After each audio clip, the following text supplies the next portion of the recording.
person or very famous animal in our park. Come on, Lou. Open up. There you go. Oh, come on, Joe. You have to come over here, but it's floating. You get it. Come on, you're going to find it. Just move back a little bit. There you go. Your favorite snack, the banana, or banana. Anyway, Lou has been in this park for a very long time. He's been, I'm going to have to watch him right now. When he opens his mouth, I'm just going to give him a couple of the snacks that we have for him. And you can consider yourself privileged that he's cooperating because there's lots and lots of time. He won't do a thing. He will not move. He will not budge. Not open his mouth. There you go. Oh, look, I am so bad today. Here, come on, there's another one. You're going to take that too. You take it swimming, huh? You get it? No, you didn't get it. All right, let's try this. Come on. That's a little better. Okay. He actually loves squash, and unfortunately there was no squash in the refrigerator, so he has to do today with melons, apples, and bananas. This is basically the snack that he gets when he has to do the program. All right, you want some more? Let me see if I can do the pear.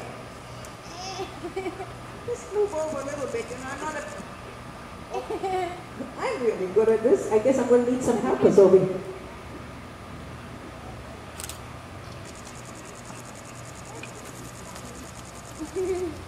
Alright. Well, we do it when you are ready, right? Good guy.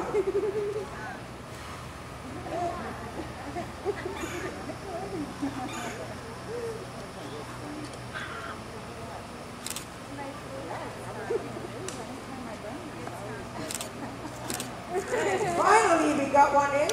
I think I deserve the applause.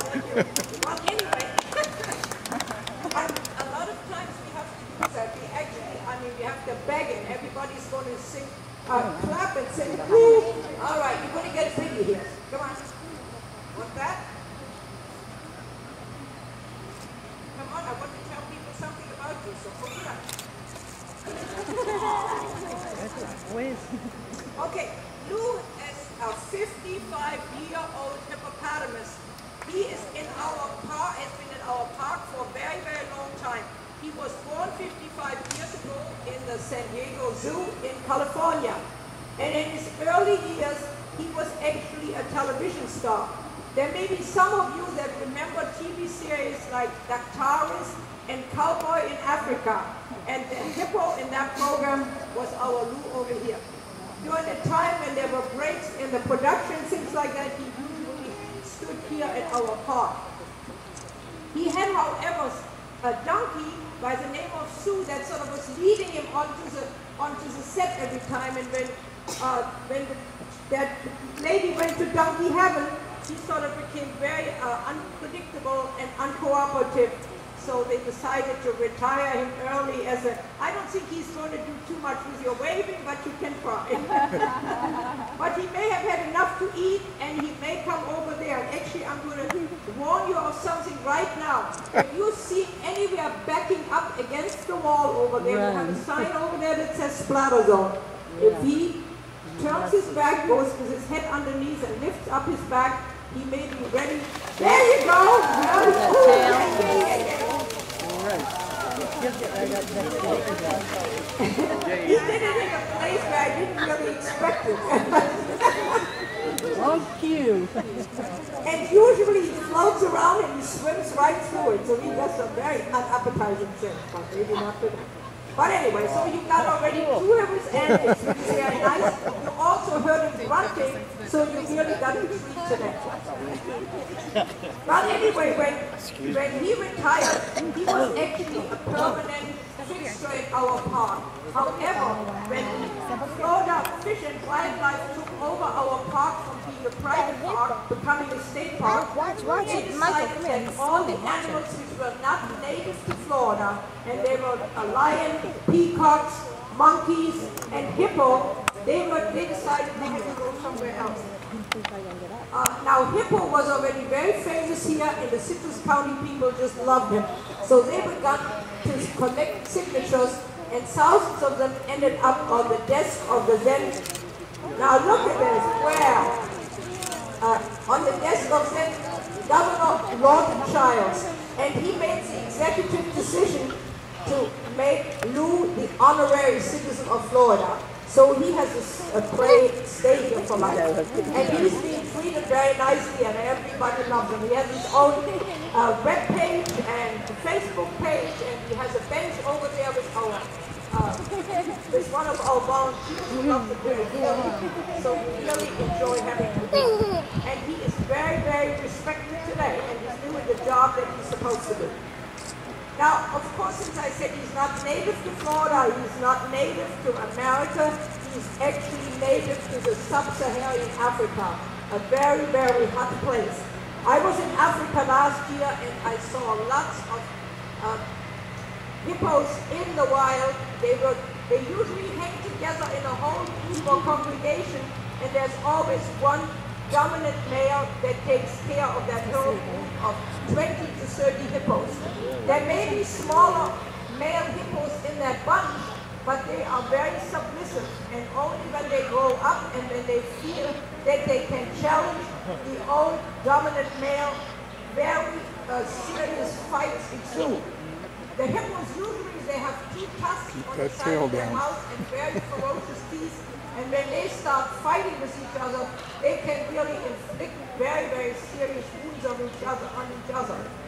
And they bite off their tails, and in addition to that, as one of our volunteers says, they don't fight clean, because at the same time they start spinning like what you just. Uh-oh, go back, go back!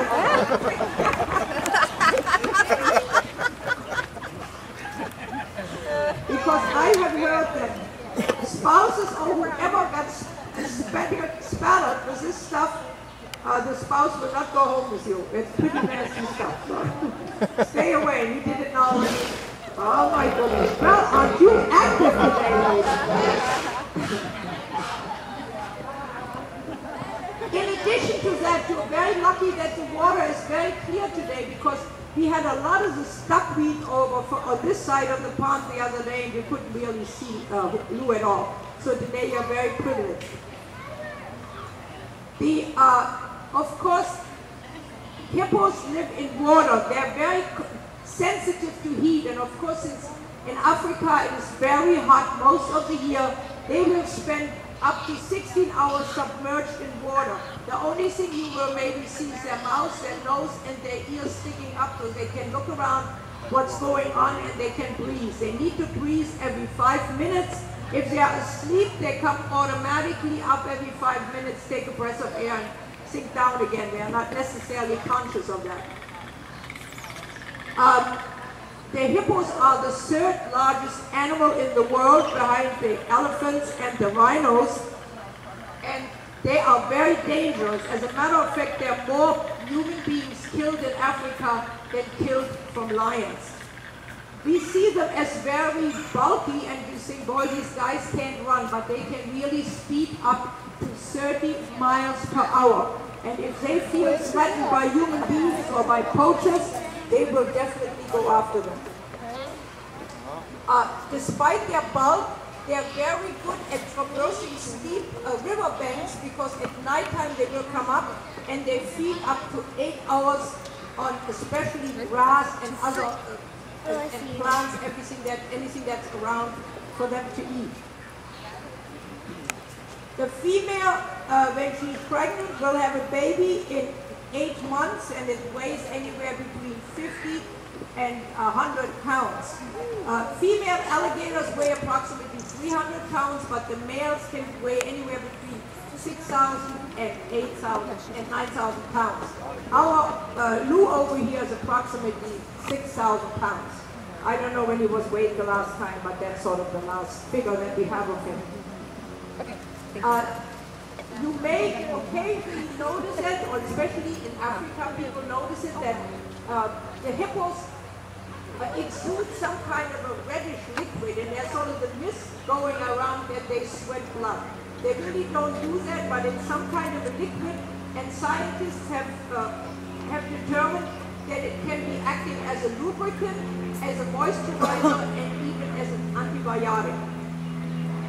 Blue right now is in the water a lot. In the winter time, we see a lot of times out here on this sort of private beach, soaking up the sun. But now as it gets hotter, we will spend, of course, more time in the water. Besides the snack that we feed him in the morning during our presentation, he gets one meal a day, and that we pile that up right on here. He gets a big heap of alfalfa grass and about 1 bucket of grains. And then he usually comes up on the beach here and munches whenever he feels like doing it. We always tell people, hang around 3:30, but sometimes when it's hot, he's lazy. He may not come out until 5 o'clock, so there's never a guarantee, but that still happens. If you have any questions about the hippo, you can ask me when I come over there, because now I'm going to do the alligator program over on the other side. Right, yeah, I'm getting out.